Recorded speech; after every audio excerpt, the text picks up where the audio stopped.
Welcome to my channel. Jangan lupa subscribe, like, dan komen. Happy watching. Semalam dengan janda bab 14. Kepergok.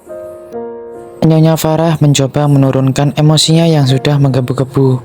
Ia tidak ingin mengambil kesimpulan dan mempercayai omongan menantunya tanpa bukti. Monica, Mama itu membesarkan Kaisar dengan adab dan tata krama. Tidak mungkin dia melakukan hal seperti yang kamu sebutkan, Nak. Tutur Nyonya Farah keras kepala. Monica memutar otaknya 2 kali lebih cepat.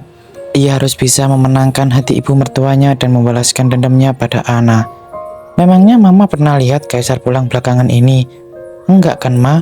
Jangankan pulang, Kaisar aja udah nggak pernah lagi telepon Monica karena sekretaris barunya itu. Nyonya Farah terlihat masih denial. Wanita parubaya itu menggeleng keras. Mungkin Kaisar sedang dalam perjalanan bisnis, Monica. Kaisar terlalu sibuk sampai lupa ngabarin kamu. Kita berpikir positif dulu saja ya. Tunggu Kaisar pulang baru kita tanyakan kecurigaan itu. Ma, sekarang Monica tanya, apa Kaisar pernah hubungin Mama kalau dia benar-benar dalam perjalanan bisnis? Pertanyaan Monica membuat Nyonya Farah sontak terdiam. Dia tidak pernah ikut campur dengan urusan pekerjaan Kaisar karena terlalu mempercayai putranya tersebut. Selama ini Kaisar tidak pernah memiliki masalah yang besar dalam pekerjaannya, dan Kaisar juga tak ingin ibunya mengetahui setiap kesulitan hidupnya. Kaisar, dia tidak terbuka itu sama Mama, jawab Nyonya Farah yang diiringi dengan gelengan pelan. Dia menambahkan dengan seluas senyum lemah, Mama percaya sama Kaisar, Nak. Mama tidak mau terlalu mengatur hidup Kaisar. Tapi kali ini Mama harus terlibat, Ma. Anak Mama ada kemungkinan selingkuh dari Monica. Monica benar-benar tidak boleh melewatkan kesempatan ini. Ia sudah menyuruh seseorang untuk mencelakai Ana. Tetapi semuanya gagal karena bodyguard sialan yang diutus Kaisar. Sekarang ini ia harus memanfaatkan air mata buayanya untuk membawa Kaisar kembali ke rumah ini. Monica hampir menyerah sama Kaisar. Mama tahu kan firasat seorang istri itu kuat banget. Monica yakin pasti ada sesuatu sama sekretaris barunya. Kalau Monica udah terlalu sakit dalam pernikahan ini, mendingan kami berdua bercerai saja, Ma, ucap Monica dengan bahu merosot lesu. Kata-kata cerai yang meluncur dari mulut Monica seketika menjatuhkan ekspresi tenang Nyonya Farah. Wanita itu tidak ingin ada keretakan apalagi kegagalan dalam rumah tangga Kaisar. Nyonya Monica sadar bahwa Monica benar. Menantu kesayangannya itu sepertinya sudah tidak sanggup lagi menghadapi Kaisar. Dan sebagai seorang ibu, Nyonya Monica terpaksa menengahi pernikahan mereka suka atau tidak. Ia menghela nafas panjang. Sorot matanya dipenuhi oleh kekecewaan. Itu semua itu tujukan kepada Kaisar. Jangan sedih, Nak, ucap Nyonya Farah lalu meremas lembut kedua pundak Monica. Ia memberi menantunya sebuah senyum tipis. Mama akan datang ke kantor Kaisar dan bicara sama dia secara langsung besok. Mama tidak akan membiarkan pernikahan kalian berdua kandas di tengah jalan. Seperti biasa, Kaisar bangun lebih awal untuk memasak sarapan dan berangkat ke kantor sesuai rutinitas hariannya. Ia kembali ke kamar dan melihat Ana sudah bersiap-siap menggunakan salah satu setelan formal yang kemarin ia beli. Ia menatap penampilan Ana dari ujung kepala hingga ujung kaki. Sepertinya Kaisar lupa menegaskan bahwa selama beberapa hari ke depan, Ana beristirahat di apartemen mereka saja. Ana, sementara ini kamu nggak usah ke kantor dulu. Kamu istirahat di sini dan terangin diri kamu. Semalaman kamu gemetar dan nggak bisa tidur. Kamu butuh waktu untuk mengontrol stres kamu, titah Kaisar sambil memasang jam tangan mahalnya. Ana yang sedang membaca notifikasi di ponselnya spontan mendongak. Ia sudah siap dan Kaisar memberinya pekerjaan sebagai sekretaris gadungan. Tapi, kenapa mendadak dia jadi berubah pikiran? Meski niat Kaisar bagus, tetapi sebenarnya Ana takut jika sendirian di apartemen. Sayangnya, ia menggunakan alasan lain supaya Kaisar membawanya ke kantor. Aku kan udah jadi sekretaris kamu sekarang. Maaf, tapi aku bukan tipikal orang yang akan bolos kerja karena masalah sepele. Toh aku juga nggak terluka kan? Kamu nggak terluka memang. Tapi saya tahu semua itu hanya alasan kamu saja supaya nggak sendirian di apartemen. Kaisar berkata dengan tegas. Ia seperti bisa membaca ketakutan dalam benak Ana seperti buku terbuka. Tenang saja Ana, ada Lani dan Ran di luar. Atau kalau kamu takut, kamu bisa mengajak Lani masuk buat ngobrol. Saya akan kasih dia perintah supaya menemani kamu selama saya nggak ada. Tapi aku maunya sama kamu, seru Ana tanpa sadar. Kaisar sampai terkesiap karena suaranya yang meninggi secara tiba-tiba. Wanita satu ini kenapa sih? Kamu maunya sama aku? Kaisar menunjuk dirinya sendiri dengan bingung. Wajah Ana memerah padam. Ia sadar dirinya salah menyampaikan maksudnya, padahal bukan demikian. Maksudku anak kita yang maunya sama kamu. Dia lagi pengen deket sama ayahnya. Kamu masa tega sih nggak dengerin permintaan anak kamu? Ia membujuk Kaisar dengan tampang memelas. Lagi-lagi alasannya karena anak. Kaisar tidak mengerti kenapa dirinya langsung lembek begini ketika mendengar kata anak terpeleset dari lidah Ana. Ia menatap Ana dengan tampang muram. Lama-lama Ana akan memanipulasinya untuk mendapatkan apa yang dia inginkan atas nama anak mereka. Tapi, ya mau bagaimana lagi? Dia juga tak ingin membuat istrinya lebih stres saat hamil. Kamu boleh ikut. Kaisar mengambil beberapa langkah maju dan menjulang di atas Ana. Asal kamu janji nggak keliaran tanpa saya, selalu ada di depan mata saya dan nggak bersikap seenaknya di kantor. Paham? Paham. Ana menjawab dengan ceria. Akhirnya ia tidak perlu khawatir untuk ketakutan lagi di apartemen besar dan sunyi ini.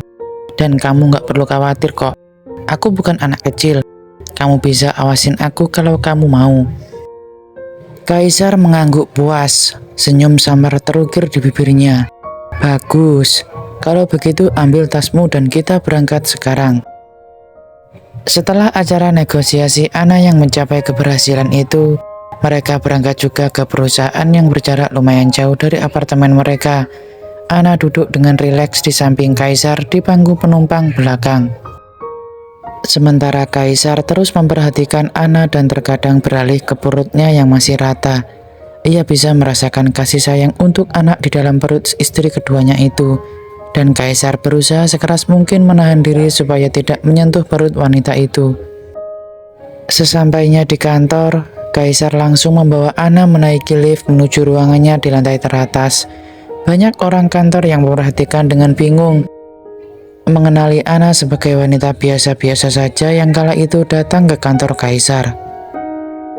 Kaisar menyuruh sekretaris lamanya untuk menyebarkan gosip bahwa Ana datang untuk interview pekerjaan waktu itu, sehingga kini ia memiliki 2 sekretaris yang akan menangani perusahaan pesawat dan cabang. Kamu duduk manis di sofa di sana.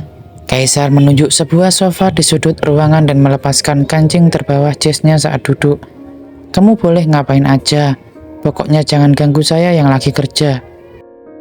Ngapain aja? Memangnya aku ngapain di sini? Kerjaanku kan cuma duduk-duduk, ucap Ana sambil menjatuhkan diri ke sofa empuk tersebut.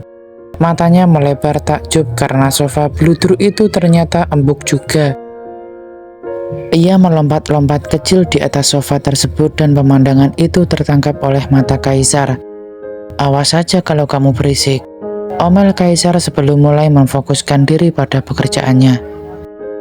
Ana hanya menganggukkan kepalanya dengan patuh. Saat Kaisar sedang sibuk dengan dokumen dan laptop mahalnya, kedua mata Ana mengembara di setiap sudut ruangan minimalis itu. Rahangnya terngangak melihat betapa bagus desain ruangan Kaisar ditambah dengan perabotan yang jelas-jelas seharga selangit. Tatapannya kemudian kembali tertuju kepada sang suami. Ana bersandar lesu ke sofa, sedikit merosot karena lama-kelamaan ia merasa bosan. Ia mengamati setiap pergerakan Kaisar seperti sipir penjaga. Yang anehnya Kaisar merasa tidak terganggu sama sekali meski dipandangi seksama. Halo, pagi Pak Tony. Saya ingin membicarakan masalah proyek kita di... Ana tersenyum tipis begitu Kaisar mengangkat panggilan yang mendistraksikan perhatiannya dari laptop. Ia mendengarkan percakapan Kaisar dengan seorang klien bernama Pak Tony di seberang telepon. Ketika pria itu bekerja, sikap Kaisar benar-benar berbeda seperti yang sering Ana lihat di apartemen. Pria itu tegas, cekatan, disiplin dan profesional. Cara bicaranya sangat luwes dan tidak kaku seperti pengusaha-pengusaha elit yang sering Ana lihat di televisi. Belum lagi wajahnya yang tampan, juga fitur tubuhnya yang profesional. Kaisar itu bisa dianggap seperti kesempurnaan. Minusnya, ia punya dua dan kedua istrinya saling bermasalah satu sama lain. Duh, laki-laki jantungku kok deg-degan gini sih? Batin Ana sambil memegangi dadanya yang berdegup tak karuan. Organ dalam rusuknya itu serasa bergemuruh tanpa alasan saat melihat Kaisar. Dia keren sih kalau lama-lama diperhatiin kayak gini. Tapi dia kadang bisa nyebelin juga kalau di apartemen. Kok bisa ya ada orang keperbedaannya beda gitu? Ana, kamu mikirin apa sih? Tersadar dirinya terlalu lama memandangi Kaisar, Ana langsung merutuki dirinya sendiri karena bisa-bisanya terpesona oleh pria menyebalkan itu. Ana mencoba meyakinkan dirinya sendiri bahwa ini semua adalah bawaan orang hamil. Ini adalah perasaan anaknya, bukan perasaan pribadi Ana. Ana tidak boleh baper, titik. Selesai menelpon klien, Kaisar meletakkan ponselnya ke meja. Ia sudah cukup lama bertaut dengan pekerjaannya hingga sejenak melupakan keberadaan Ana. Ia melirik wanita yang diam-diam tengah-tengah memperhatikannya itu, dan sebuah ide nakal tiba-tiba merasuki pikirannya. Kaisar menyunggingkan senyum licik, lalu berdeham keras, mengagetkan Ana yang setengah melamun. Ana, panggil Kaisar pelan. Ana berkedip cepat lalu duduk tegak di sofanya. Apa? Sini, saya ingin kamu supaya duduk di sini. Kaisar menepuk paha kanannya dan meminta wanita itu supaya duduk di pangkuannya. Ana menggeleng cepat. Wajahnya langsung menjadi semerah tomat. Ia berkata dengan tergagap, Kak, kamu kenapa sih? Udah kerja aja sana. Kamu bilang kan aku nggak boleh ganggu. Saya lagi ingin diganggu sama istri saya. Sudahlah, kesini saja. Saya ingin dekat sama kamu, atau mungkin sama anak saya. Rona merah di wajah Ana semakin merebak bagaikan mawar merah. Wanita itu menelan ludah gugup dan mengangguk kecil. Kamu mau ngapain? Lepasin aku nggak? Protes Ana sambil menggeliat di pangkuan Kaisar. Kaisar terkekeh geli saat wanita itu menunjukkan perlawanan. Setelah menikahi Ana, sekarang ia jadi hafal jika wanita itu bisa malu-malu kucing seperti ini. Ia mengusapkan ibu jarinya ke pipi Ana, kemudian mendekatkan wajahnya ke istrinya yang cantik itu. Ana hendak mengatakan sesuatu, tepat ketika Kaisar membungkam mulutnya dengan sebuah ciuman, dan ia pun mematung di tempatnya. Dia cium aku? Ana merasakan tubuhnya menggigil. Ini memang bukan ciuman pertama mereka, tetapi sensasi bibir Kaisar di bibirnya masih terasa asing. Ana memejamkan mata dan tanpa sadar ia mengalungkan lengannya ke leher Kaisar, membalas pria itu dengan sama lembutnya. Sementara itu, di luar sana Nyonya Farah baru saja turun dari mobil dan meninggalkan parkiran mobil dengan cepat. Ia berjalan tergesa-gesa dan mengabaikan sapaan dari para karyawan Kaisar yang mengetahui statusnya sebagai ibu pemilik perusahaan ini. Ia memasuki lift dan menekan tombol menuju lantai teratas tanpa basa-basi. Sesampainya di lantai teratas, Nyonya Farah keluar dari lift begitu pintu besi itu terbuka. Di tengah-tengah perjalanannya, ia berpapasan dengan seorang pria yang ia kenal sebagai sekretaris Kaisar. Sekretaris lama Kaisar spontan terhenti melangkah dan membungkuk sopan di depannya.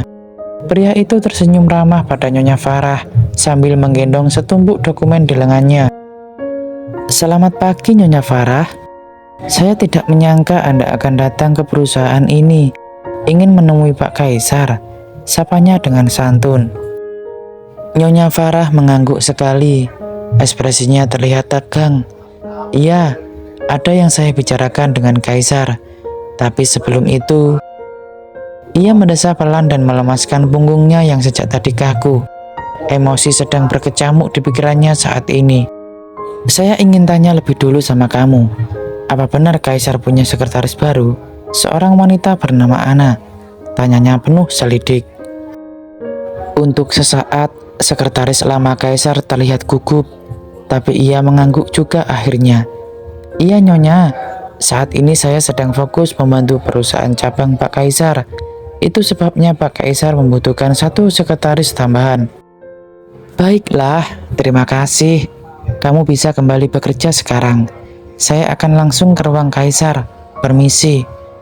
Nyonya Farah, tunggu. Nyonya Farah sontak menggeram langkahnya saat sekretaris lama Kaisar menghadang jalannya. Pria itu seolah bisa mengetahui bahwa Nyonya Farah bisa mencium kejanggalan dari status sekretaris baru Kaisar yang tak lain adalah istri keduanya itu. Ia menduga bahwa Monica lah yang melaporkan hal ini kepada ibunda Kaisar. Karena itu Nyonya Farah yang biasanya jarang terlihat di perusahaan tiba-tiba datang. Kenapa kamu mencegat saya? Sebaiknya kamu fokus ke pekerjaanmu saja, ucap Nyonya Farah dengan nada memperingatkan. Pria itu meneguk salivanya dengan susah payah. Situasinya gawat. Apa Nyonya Farah mempunyai keperluan dengan Pak Kaisar? Saat ini Pak Kaisar sedang sibuk dan... Jangan halangi saya. Ini peringatan kedua saya, tekan Nyonya Farah dengan suara yang lebih tegas. Ini urusan keluarga saya, antara ibu dan anak. Kamu kembali kerja sana, minggir. Dengan begitu, Nyonya Farah pun melanjutkan perjalanannya menuju ruang kerja Kaisar. Wanita itu berhenti sesaat untuk menarik nafas dalam-dalam, mempersiapkan diri untuk melihat apapun yang ada di dalam sana. Lalu, ia pun meraih gagang pintu ruang kerja itu, membukanya tanpa pemberitahuan, dan melihat sebuah pemandangan yang sama sekali tak ingin ia lihat. Kaisar berciuman dengan wanita lain. Nyonya Farah langsung membentak keras. Astaga, apa-apaan ini Kaisar?